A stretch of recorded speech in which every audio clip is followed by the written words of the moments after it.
Pour moi, Cannes représente un des plus grands festivals au monde de cinéma. Monsieur Dave, comment vous connaissez mon nom? J'ai vu le début du film. C'est un scandale! Un scandale! Nous déclarons ouvert le 70e Festival de Cannes. Salut à tous, c'est David Honora et vous êtes dans Séance Radio spéciale Cannes avec Nos Ciné. Retrouvez-nous ici toute la quinzaine sur séanceradio.com et le réseau Binge Audio. On remercie au passage le Festival de Cannes et puis aussi spécialement la région PACA qui nous permet de faire ce podcast et qui permet notamment la présence d'Arnaud Bordas qui est avec moi. Salut Arnaud. Salut David. Donc Arnaud, habitué de Nos Ciné, qui écrit pour Tout à fait. Le Figaro Magazine. Et on va parler aujourd'hui d'un film qui était très attendu, c'est Okja de Bong Joon-ho, qui est attendu notamment parce que c'est un des 3 films Netflix qui sont présents à Cannes, un des 2 films en compétition, et que ça a soulevé toute une polémique sur laquelle on va revenir. C'est un film d'aventure pour enfants, l'histoire d'amitié entre une petite coréenne et un super cochon géant sur fond de satire politique, sur l'industrie agroalimentaire. En général sur Netflix, quand le film est terminé, il faut mettre un pouce en l'air ou un pouce en bas. Toi, tu le mets comment ton pouce? Un pouce en l'air, clairement. 2 même. Parce que c'est quand même... Voilà. Et on est rejoint par... Un invité surprise, enfin pas tellement surprise, on l'attendait. Salut tout le monde. On est rejoint par Anaïs Bordage qui vient tout juste de la conférence de presse du film. Anaïs Bordage de BuzzFeed France. Salut. Ça va très bien. J'arrive tout juste de la conférence. Bon, alors comment c'était cette conférence de presse? C'était très intéressant. Il y a eu évidemment pas mal de questions sur la polémique Netflix. Est-ce que ce film avait sa place en compétition? Qu'est-ce que le réalisateur et les acteurs pensaient de cette petite polémique? Mais au final, il n'y a pas eu trop d'accros en conférence. Tu peux résumer un peu ce que c'est la polémique? Pourquoi ça fait polémique? Oui, en fait, c'est la première fois qu'il y a tous ces films. Donc, il y a 3 films à Cannes qui sont sur des services de streaming, donc Netflix et Amazon. Et il y a eu une petite polémique parce que certaines personnes estiment que comme les films vont sortir sur ces plateformes et pas en salle, qu'ils ne méritent pas vraiment le titre de film officiel en compétition. Voilà. Sauf que c'est un peu le futur qui se met en marche. C'est une première, donc on essaye de comprendre est-ce que ça se fait, est-ce que ça se fait pas. Et donc ce matin, pendant la projection, quand le logo Netflix est apparu... à l'écran, il y a eu pas mal de sifflets et de huées, certaines personnes qui étaient visiblement mécontentes que le film soit projeté. Il y a eu des sifflets, il y a eu des applaudissements aussi. Aussi, ouais. Mais je trouve que c'est typiquement français ce truc de devoir se positionner, de créer une polémique et de devoir se positionner au lieu de prendre en compte la réalité et de voir ce qu'on fait avec, quoi. C'est-à-dire se positionner par rapport à la problématique devient plus important que ce qu'on peut faire avec ce qu'on a dans les mains, quoi.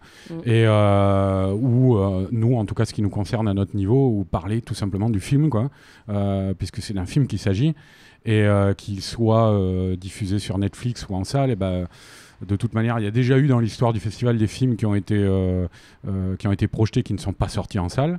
On n'a entendu personne à l'époque. Là, comme ça se cristallise sur une multinationale, internationale, tout ça, donc forcément, ça prend des proportions. Et il faut, je pense, veiller à ce que ça n'oblitère pas le film de Bong Joon-ho. Oui, en plus, ce qui est intéressant, c'est qu'à la base, c'est une polémique très franco-française, parce que quand on dit que le film ne va pas sortir au cinéma, en fait, il ne va pas sortir au cinéma en France, notamment pour des questions liées à la chronologie des médias, le fait que si le film sort au cinéma, en fait, Netflix ne peut le diffuser en France que 3 ans après. Donc forcément, ils n'ont pas trop envie de faire ça. Ils sont plutôt dans l'optique d'essayer de faire évoluer cette chronologie des médias. Mais c'est surtout que c'est une production d'eux, quoi. Donc, oui, et du coup, il y a un rapport de force qui se crée. Et ce que je trouve un peu dommage, c'est que du coup, le Festival de Cannes, qui est censé être un festival international est un peu instrumentalisé là-dedans. Et même le jury a participé à ça avec d'un côté Almodovar qui a dit que ça lui paraît très bizarre qu'une palme d'or soit remise à un film qui sort pas au cinéma. Ça a été tempéré derrière par Will Smith, Agnès Jaoui, qui chacun voit aussi l'intérêt de Netflix, notamment de diffuser des films qui parfois sortent pas ou arrivent pas aux gens. Oui, parce que c'est ça la question finalement. Est-ce que Okja aurait pu se monter s'il n'y avait pas eu Netflix, quoi? Est-ce qu'il aurait pu atterrir dans les salles? Est-ce qu'il aurait pu se faire, ce film, quoi? C'est une vraie question et du coup on va parler du film justement. Donc tu étais en train de me parler de tes petits pouces, Arnaud. Ouais, non, moi j'adore Bong Joon-ho. Je trouve que c'est un des cinéastes coréens les plus intéressants, voire même peut-être le plus grand de ces 10-15 dernières années, à avoir émergé en tout cas dans les 10-15 dernières années. Voilà, c'est quelqu'un en plus qui se remet en question à chaque film, qui est pas toujours là où on l'attend. Et là, en l'occurrence, c'est quand même quelqu'un qui est réputé pour avoir fait des films avec un ton assez noir et acerbe en même temps, et qui là s'introduit dans le domaine du film familial, on va dire, parce que c'est un film qu'on peut, je pense, emmener ses enfants voir, même s'il y a quelques scènes un peu dures au niveau du traitement des animaux. Mais même visuellement, enfin, il y a un changement de ton quand même. C'est ultra coloré, ultra lumineux. Enfin, on est quand même. Il y a des passages, très belles photos de Darius Kanji aussi. Mais c'est vrai que c'est un film. Ce que tu dis, Anaïs, c'est un des. Moi, c'est pour ça aussi que j'aime beaucoup Bong Joon-ho, c'est que c'est quelqu'un qui manie la rupture de ton avec une maestria. Et puis la symbolique visuelle aussi. Voilà, c'est un très grand metteur en scène. Il y a quelques plans, moi, comme ça, qui m'ont frappé. Il y a notamment un fondu enchaîné quand Okja est dans un camion à bestiaux et arrive à New York. On le voit regarder par les trous de la carlingue, on le voit regarder un cimetière, et il y a un fondu enchaîné du cimetière sur les immeubles de New York. On voit comme ça la ligne d'horizon avec les immeubles. Et où clairement, c'est un plan assez choquant qui frappe, qui reflète le point de vue du personnage sur l'histoire. Ce qui va arriver, c'est que cette arrivée dans la grande ville, dans le monde des humains, c'est un territoire mort, quoi, pour Bong Joon-ho. Il le montre comme ça. Et c'est quelqu'un qui n'hésite pas à manier une symbolique visuelle qui est à la fois subtile dans son organisation, dans sa mise en place, mais qui est en même temps très signifiante dans ce qu'elle est censée provoquer chez le spectateur. Anaïs, qu'est-ce que tu en as pensé, toi ? Moi aussi, j'ai beaucoup aimé. J'ai été surprise par l'humour, beaucoup d'humour, et encore parfois des blagues un peu poète-poète auxquelles je ne m'attendais pas forcément. Scato, carrément. Ouais, voilà. Parce que on a quand même dans les 10 premières minutes du film donc un super cochon qui se met à faire caca partout, à projeter ses excréments partout, et c'est assez marrant. Mais en même temps, c'est montré de manière assez naïve, justement, du point de vue de l'enfant. Ouais, voilà, c'est ça. Ça reste quelque chose de naturel. C'est dans un cadre très bucolique, au bord d'une petite rivière, avec des frondaisons autour. Tout ça, c'est pas du tout pas ni vulgaire. Ouais. C'est plus un côté enfantin et presque ludique. Ouais, voilà, c'est ça. C'est bizarrement, c'est un très joli plan, quoi. Mais c'est ça que j'ai trouvé génial et assez surprenant, quoi. C'est qu'il y a un ton... Il y a un ton très drôle, très enfantin, et en même temps une histoire très sombre derrière, un message assez fort sur l'environnement, la protection des animaux, tout ça. Donc j'ai vraiment été convaincue. Je suis un peu moins convaincue par la fin, les derniers plans, mais j'ai trouvé ça vraiment super.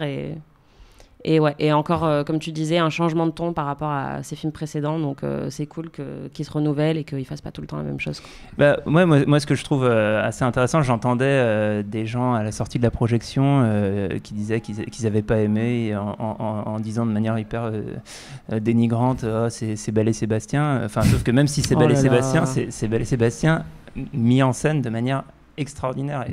C'est tout simplement une belle histoire, Belle et Sébastien à la base, quoi. Et vois pas ce qu'il y a de... On n'est pas obligé de refouler non plus toute son enfance. En fait, donc il y a un vrai côté enfantin, et en même temps, c'est aussi un récit initiatique, c'est-à-dire que la petite fille grandit au travers de l'aventure qui nous est montrée dans le film. Il y a vraiment ce qui est intéressant avec Bong Joon-ho, c'est que on peut le développer un peu. Il est passé par différents genres. Avec The Host, il était déjà dans le film de monstres et le film fantastique, mais du coup pas sur le côté enfantin, et plus sur le côté film de monstres, film plus virant vers d'horreur, l'horreur, quoi, film catastrophe. Film social aussi. Il y a toujours une couche sociale dans ces films. Il y a toujours aussi une couche d'humour et de décalage qui va parfois être en rupture, comme tu disais, Arnaud, une rupture de ton qui est sa manière de raconter les histoires. Il a aussi fait deux thrillers, deux polars en fait, qui pour moi sont les films que je préfère, je trouve, parce que c'est là qu'il arrive à le mieux exprimer la précision de sa mise en scène. Donc réalisé Memories of Murder et Mother, qui sont des polars extrêmement léchés, avec à chaque fois des plans hyper composés. Mais Mother, qui était plus sur le ton de la chronique, c'était pas une enquête comme Memories of Murder, il y avait une enquête dedans, mais en fait c'était tellement axé sur la relation entre la mère et son fils. Exactement. Et du coup, et puis le transpersonnage qui là était aussi c'est son épopée, quoi. Son ouverture aussi à un cinéma plus international, avec des acteurs qui parlent anglais, et notamment Tilda Swinton qui était déjà dans ce film. Et là, ce qui est vraiment brillant, je trouve, dans Okja, c'est que en fait, quand il commence à rentrer dans l'action, et notamment il y a toute une séquence de poursuites vraiment extraordinaire, c'est hyper pensé dans le découpage, dans la manière de gérer le rythme de sa poursuite, de gérer le montage de sa séquence, et on est emporté. Enfin voilà, pour moi, on est dans le niveau d'exigence d'un divertissement grand public, du niveau d'un Spielberg. Enfin, c'est vraiment quelque chose qui est permis par le fait que c'est aussi un grand cinéaste qui est à la manœuvre. Il y a un petit côté E.T. d'ailleurs, en parlant de Spielberg, avec la créature et l'enfant qui essaye de le protéger par tous les moyens. C'est-à-dire, moi, celui à qui ça m'a fait penser, il est cité explicitement, hein, c'est Miyazaki. Et en fait, en sortant du film, je me disais, et je dis il est cité explicitement parce qu'il y a une scène où la petite fille dort sur le ventre d'Okja, quoi. Exactement comme dans Totoro, quoi. Donc je pense que c'est tout à fait conscient, hein, de la part de Bong Joon-ho, j'imagine, en tout cas. Ils en ont parlé à la conférence. Ils en ont parlé. Ouais. Et en fait, en sortant, je me disais, ça m'a fait penser, alors je parle pas d'un point de vue formel, là je parle d'un point de vue plus thématique, mais ça m'a fait penser à une sorte de Totoro réalisé par Terry Gilliam. C'est-à-dire, il y a ce côté, et du coup, le mélange est super intéressant. Il y a ce côté film sur l'enfance, naïf, bucolique. Il y a même une sorte de panthéisme, hein, qui passe dans certaines scènes du début du film. Et de l'autre côté, ce satire social virulent du monde industriel capitaliste. Et alors, c'est pas filmé avec des courtes focales à la Gilliam et tout, mais on retrouve ce ton très satirique. Notamment, moi, j'adore le double personnage de Tilda Swinton, qui interprète deux sœurs qui dirigent la multinationale agroalimentaire, agrochimique, comme ils disent, qui a créé Okja. Elle joue ces deux sœurs et ça, je trouve ça très, très intelligent. Il y a pendant quasiment la totalité du film, il y a la façade, il y a la sœur jumelle qui est la façade souriante, hystérique, colorée, qui essaie de vendre son entreprise au monde entier et de lui faire accepter. Et dans l'ombre, il y a celle qui règne vraiment, la sœur jumelle, qui elle est acariâtre, désagréable, et qui est la véritable nature profonde de l'entreprise, mais qui ne veut pas se dévoiler, quoi, qui fait exprès de mettre sa sœur en avant. Enfin, ça, c'est montré et amené de manière particulièrement jouissive aussi dans le film, quoi, et notamment à travers l'interprétation de Tilda Swinton, quoi. Et même ce personnage de Tilda Swinton qui est aussi assez enfantin au fond, qui est toujours présenté avec ses habits roses, surtout à la fin quand elle monte sur scène avec cette espèce de bavoir. On dirait vraiment qu'elle est habillée dans des fringues pour bébé. Ça, c'est la mise en scène qu'ils veulent communiquer au public, justement, parce qu'il y a toujours le choix des costumes est super aussi par rapport à ça, quoi. Clairement, c'est elle qui gère l'entreprise, mais au fond, c'est pas vraiment elle. C'est une marionnette. Ouais, la scène d'ouverture, son premier discours, il y a Giancarlo Esposito, qui est l'homme de confiance de sa sœur jumelle, qui veille, et on le voit, il dit les dialogues, il est en hauteur comme ça, et il dit son discours avant même qu'elle le dise pour être sûr qu'elle va bien dire les mots qu'il faut dire pour plaire aux médias, tout ça. Donc ça, mais bon, c'est vrai qu'il a Bong Joon-ho, il a un vrai talent pour faire ça. Tout ce qu'il disait sur l'occupation économique et voire militaire des États-Unis en Corée du Sud dans The Host, c'était super bien fait aussi, quand même. Là, d'ailleurs, on a un militaire à un moment dans le métro, un militaire américain dans le métro à Séoul qui se barre en courant quand Okja fonce sur tout le monde. Et puis effectivement, ouais, il y a le propos politique, qui est un propos politique traité effectivement sous la forme de la satire, qui me fait penser d'ailleurs à un autre film qui avait été en compétition à Cannes il y a quelques années, qui est Fast Food Nation de Richard Linklater, qui est un cinéaste que j'aime beaucoup par ailleurs, mais qui, à mon sens, s'était complètement planté sur ce film, qui racontait l'histoire d'un groupe d'activistes qui, justement, et ça renvoie à certaines scènes du film de Bong Joon-ho, où ils rentrent dans une usine à bestiaux, quoi, pour essayer de les libérer. Et il y a des parallèles, sauf que là... Oui, parce qu'il y a en gros, dans les forces antagonistes dans le film, il faut préciser, il y a l'héroïne, la petite fille, et elle est prise entre donc la multinationale agrochimique là, dont on parlait, et les activistes. Et des activistes du Front de libération des animaux qui veulent libérer Okja et qui sont dirigés par Paul Dano, le comédien. Les gentils terroristes à parapluie. Voilà, mais alors justement, on en discutait un petit peu après le film, là. Il y a une manière de montrer. Moi, je pense que c'est vrai que les activistes pro-animaux sont pas du niveau de Tilda Swinton et de ses sbires, mais on les montre aussi dans leur manière complètement déconnectée de la réalité. Et finalement, c'est ça qui est intelligent de la part de Bong Joon-ho, je pense, c'est qu'il reste sur le point de vue de la gamine. Exactement. Elle, tout ce qu'elle veut pendant le film, elle le dit, c'est qu'elle veut retourner dans ses montagnes coréennes avec son grand-père et son animal, Okja, et elle veut être tranquille, quoi. Et je pense que les aspects satiriques du film ne passent d'autant mieux qu'on reste focalisé sur le cœur humain et émotionnel du film, reste focalisé sur la petite fille, quoi. Et du coup, ça en fait pas sur le sujet un film vraiment militant. Enfin, je sais pas si le sujet a été abordé en conférence de presse d'ailleurs. Ils ont beaucoup parlé, effectivement, oui. Enfin, le thème est très clair. C'est la défense de l'environnement et la protection des animaux. Enfin, ça, c'est évident et ils l'ont tous répété à la conférence, quoi. Il y a pas de doute là-dessus, quoi. Après, oui, effectivement, ce qui est intelligent, c'est que c'est pas du tout, c'est pas trop manichéen, quoi. C'est-à-dire que effectivement, même les activistes sont pas des super gentils. Enfin, ils ont quand même un peu de nuances. Paul Dano, il a quand même un peu une part mystérieuse, une part un peu sombre. Et puis il y a cet autre activiste que je pense qu'il est nourri par l'identité de l'acteur d'ailleurs, quoi. Ah oui, évidemment. Il était franchement, ce rôle lui va parfaitement et non, c'est-à-dire, je veux dire, quand il arrive à l'écran, il joue quelqu'un qui est gentil, avenant, très pacifiste, tout ça.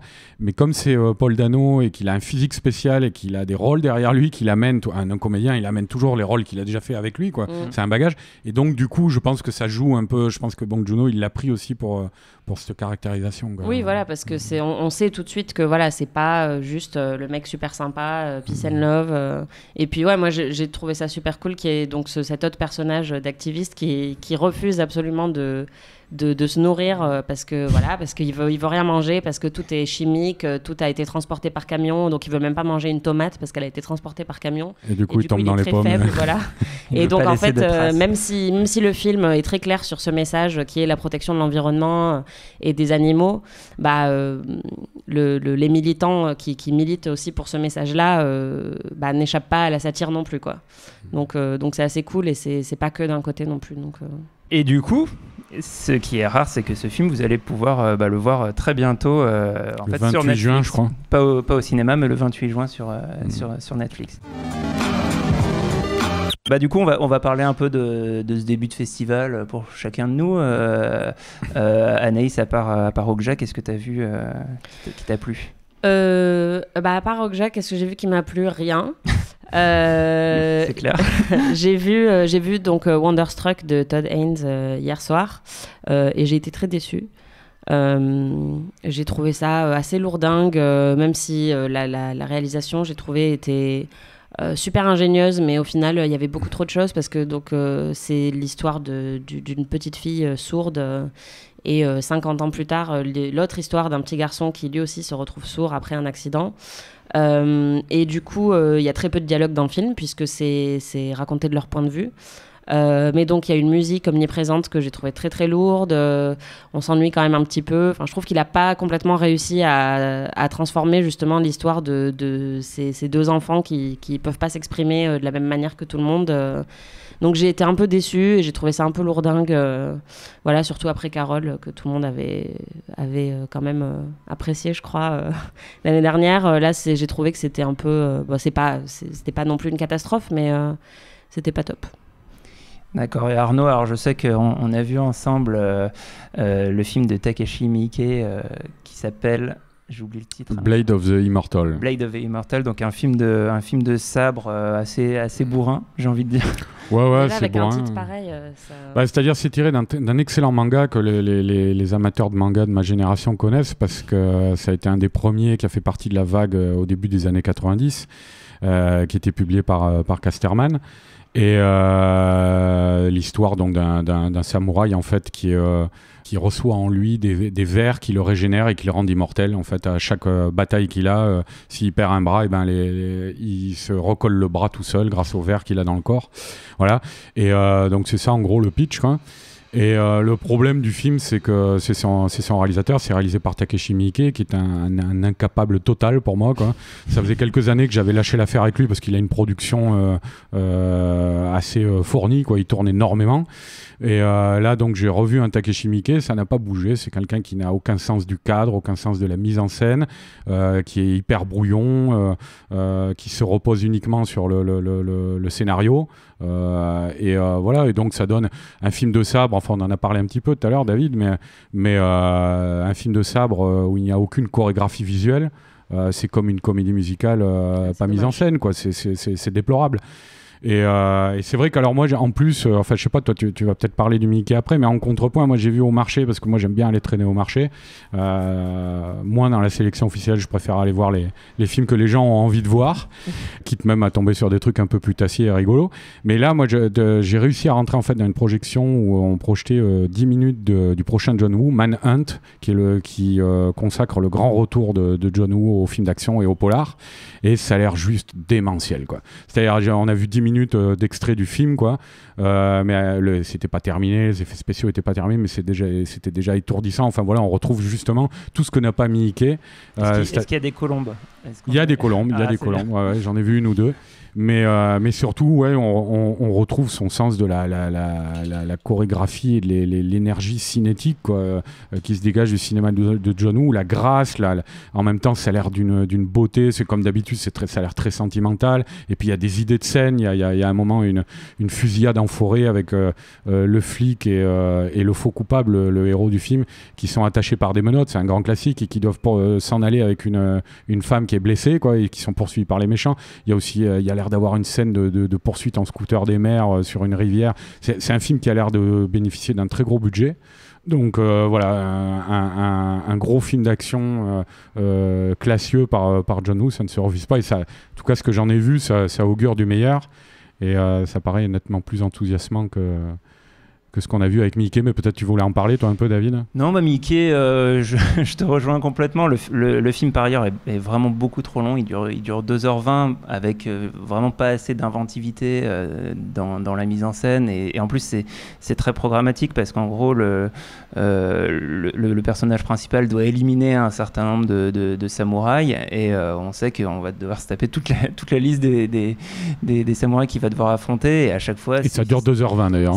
Ouais, c'est ça dure 2h20, et à chaque fois c'est des confrontations en fait presque plan-plan. Ça a beau être très bourrin et très gore, c'est filmé en longue focale, en assez gros plan, on voit pas du tout l'action, c'est mal découpé. C'est un enfer. C'est pas très intéressant. Moi, il y a un film, un autre film qui m'a plu et qui est en compétition. Et d'ailleurs, je réalise que, en tout cas, pour les premiers films de la compétition qui ont été montrés jusqu'à maintenant, il y a une thématique qui se dégage pas mal sur l'enfance. On a beaucoup de jeunes enfants et le monde vu de leur point de vue ou au contraire autour d'eux. Et j'ai beaucoup aimé Faute d'amour d'Andrei Zvyagintsev.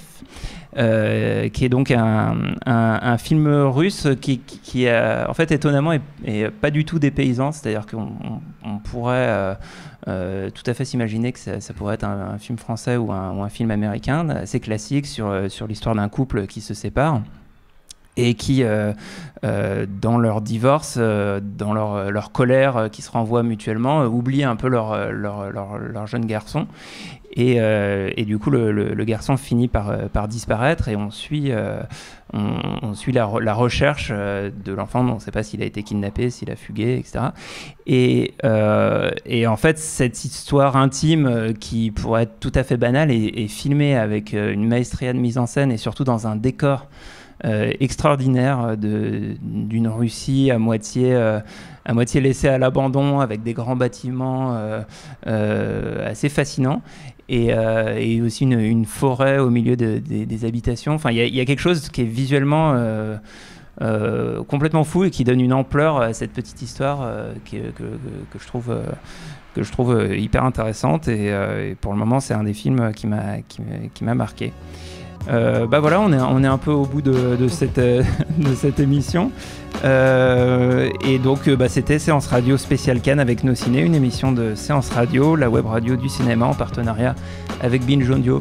Vous êtes encore en forme parce que moi là je suis déjà un peu fatigué. Moi ça va. Pour l'instant ça va, un petit café ça ferait pas de mal, mais c'est dur le festival. Au revoir. Au revoir. Salut à tous, c'est César Monterol. Vous en avez marre, lors d'un apéritif dînatoire, de ne pas avoir d'anecdotes croustillantes à partager autour d'une bonne saucisse cocktail? Eh bien, vous avez de la chance. Si vous vous demandiez ce qu'est un Deus Ex Machina, ou même pourquoi on mange du popcorn au cinéma, eh bien, toutes les réponses à ces questions, c'est dans le pavé dans la toile de Séance Radio, disponible en podcast sur iTunes, SoundCloud et toute autre appli dédiée. Elle est pas belle, la vie ?